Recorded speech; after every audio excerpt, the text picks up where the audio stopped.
ख्रिस्त में प्रिय भाइयों और बहनों, आज हम लोग पस्का का दूसरा रविवार में हैं, वर्ष सी। और पहला पाठ हम लोग के लिए है प्रेरित चरित्र से 5 अध्याय 12 से 16 तक।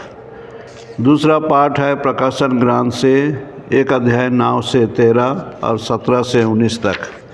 सुसमाचार है संत यूहन्ना के अनुसार सुसमाचार 20 अध्याय 19 से 31 तक। चलिए इन पाठों चाहे वचनों के माध्यम से हम लोग मनन चिंतन करेंगे आज के रविवार के दिन में। पहला पाठ हम लोग जो सुनते हैं प्रेरित चरित्र से, ये यीशु का पुनरुत्थान के बाद में जो विश्वासी लोगों का संख्या बढ़ते गया उसका जानकारी हम लोग पाते हैं। और विश्वासी लोग एक हृदय होकर वे अपने समुदाय को मजबूत करने लगे। और इस समुदाय में विशेषता ये था कि वे विशेषकर प्रेरितों द्वारा बहुत से चिन्ह और चमत्कार होने लगा। वे लोगों के प्रशंसा पात्र बन गए और विश्वासी लोगों का संख्या बढ़ते गया। ये हम लोग इस पाठ में पाते हैं। हम लोग प्रकाशन ग्रंथ जो दूसरा पाठ में है, ये है संत यूहन्ना का दिव्य दर्शन का अंश। और इसमें उनको दिव्य दर्शन दिया जाता है और उनको कहा जाता है, मत डरो, प्रथम और अंतिम मैं हूँ, जीवन का स्रोत मैं ही हूँ। अर्थात इस दिव्य दर्शन में उनको कहा जाता है कि यीशु ख्रिस्त शुरू और अंत हैं, अल्फ़ा और ओमेगा।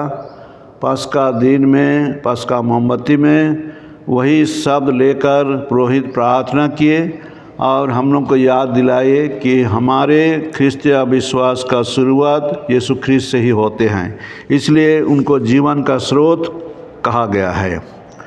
और आगे चलकर वचन का आखिरी भाग में, आज का पाठ का आखिरी भाग में कहा गया है, जो अभी है और जो बाद में होने वाला है, ऐसा कहा गया है। अर्थात सबको यूहन्ना को लिखने कहा गया दिव्य दर्शन का वचन, और ये वचन भी है जो अभी है और जो बाद में होने वाला है। अर्थात अभी का घटना के बारे में और भविष्य का घटना के बारे में। सुसमाचार में हम लोग पाते हैं यीशु का दर्शन के बारे में शिष्यों को दर्शन दिए और उन्हें पहला वचन कहते हैं, उन्हें शांति मिले, तुम्हें शांति मिले। शिष्य लोग घबराए थे, उनका मन में डर और भय था और इस घबराहट के समय में उनको ज़रूरत था वे शांति प्राप्त करें। इसलिए हम लोग सुनते हैं यीशु ख्रिस्त उन्हें कहते हैं, तुम्हें शांति मिले। इस प्रार्थना को हम लोग हर मिसा में परम प्रसाद के पहले हम लोग इस प्रार्थना को करते हैं, कारण कि यीशु ख्रिस्त का शांति हमारे जीवन में ज़रूरी है और इसलिए वे कहते हैं तुम्हें शांति मिले। हम लोग दूसरा विषय हम लोग सुनते हैं, यीशु ख्रिस्त शिष्यों को पवित्र आत्मा का वरदान देते हैं। पवित्र आत्मा को ग्रहण करो, तुम जिन लोगों के पाप क्षमा करोगे वे अपने पापों से मुक्त हो जाएंगे, और जिन लोगों के पाप नहीं क्षमा करोगे वे अपने पापों से बंधे रहेंगे। ये भी एक हमारे लिए बहुत बड़ी बात है, विश्वास करना। प्रेरितों को उस समय वे यही अधिकार दिए पाप क्षमा करने के लिए, जो एक ईश्वर या वरदान है। तीसरा में हम लोग सुनते हैं शिष्यों के बीच में थोमास को वे कहते हैं, अविश्वासी नहीं बल्कि विश्वासी बनो।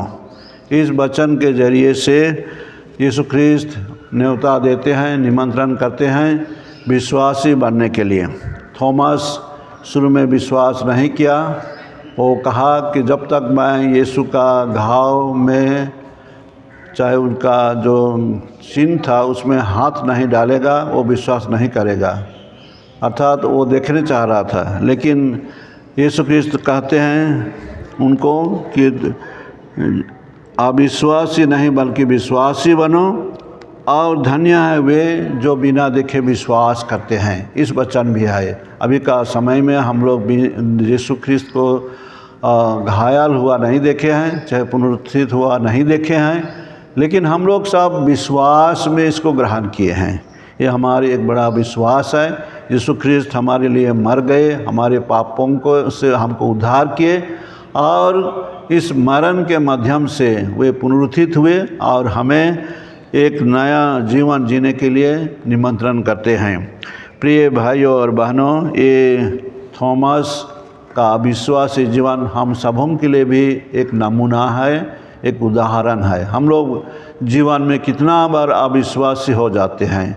हमारे धर्म के आधार में हम लोग जो चलना चाहिए, जो करना चाहिए, जो सोचना चाहिए, व्यवहार करना चाहिए, नहीं होते हैं। हम लोग अविश्वासी हो जाते हैं। लेकिन आज हमें संत थॉमस से यही शिक्षा मिलता है।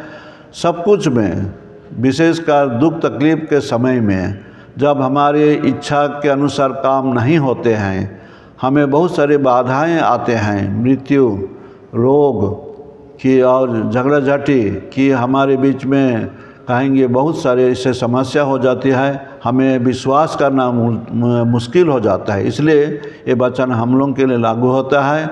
अविश्वासी नहीं विश्वासी बनो।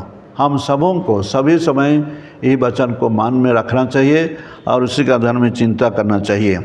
उसके बाद में हम लोग जैसे थॉमस कहा, मेरे प्रभु मेरे ईश्वर, हम लोग इस वचन को भी विश्वास में घोषणा करेंगे। मेरे प्रभु मेरे ईश्वर, प्रभु ही हमारे ईश्वर हैं। इसलिए हर एक मिसा बलिदान में भी हम लोग इस रहस्य को घोषणा करते हैं। ख्रिस्त मर गए, ख्रिस्त जी उठे, ख्रिस्त महिमा के साथ फिर आएंगे। और उनका वचन है शिष्यों को वे यही कहे कि उनके साथ में, अर्थात शिष्यों के साथ में वे सब दिन तक रहेंगे। इसको हम लोग ऐसे कहकर हम लोग अनुभव करने के लिए हम लोग को ऐसे ही चलना पड़ेगा, तब कल इसका अनुभव होगा।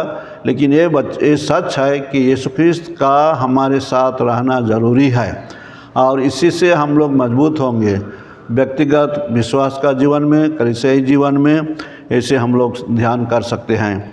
प्रिय भाइयों और बहनों, हम लोग इस दूसरे सप्ताह में हम लोग पुनरुत्थित यीशु ख्रिस्त का शिष्यों के साथ में जो भेंट हुआ, उसके आधार में जो शिक्षा दिया गया है, और हमारे लिए ऐसा भी लागू होता है कि हम भी विश्वासी हैं। विश्वासी गण होने के नाते प्रभु का वचन से हम लोग शिक्षा लेंगे और हम लोग अविश्वासी नहीं लेकिन विश्वासी बनेंगे। और संत थॉमस जैसा कहेंगे, हे प्रभु मेरे ईश्वर, अर्थात हम लोग यीशु को अपना प्रभु मानते हुए हम लोग विश्वास करेंगे और उससे हम प्रार्थना करेंगे, आशीर्वाद पाएंगे। चलिए हम लोग प्रार्थना करते हैं। आज के इस दिन में प्रभु ईश्वर हम सबों को, हम जो आज प्रभु का दिन मना रहे हैं, गिरजा में उपस्थित हैं, चाहे उपस्थित नहीं होने सके कुछ कारणवश, तो चलिए हम प्रभु से प्रार्थना करते हैं। प्रभु ही हमें आशीर्वाद देंगे। उनके आशीर्वाद से हम अच्छे स्वास्थ्य में रहेंगे, हमारे परिवार सही सलामत आगे बढ़े, बच्चे लोग अच्छे पढ़ाई करें, स्वास्थ्य में अच्छे रहें, और जो लोग वयस्क हैं उनको नौकरी, चाहे उनका जीवन में ऐसे कदम वो लोग लें जो उनके लिए अच्छे हों। ऐसे हम लोग प्रार्थना करते हैं, सोच रखते हुए प्रभु से प्रार्थना करते हैं कि हम सबों को प्रभु ईश्वर आज के शुभ दिन में आशीर्वाद दे। आमीन।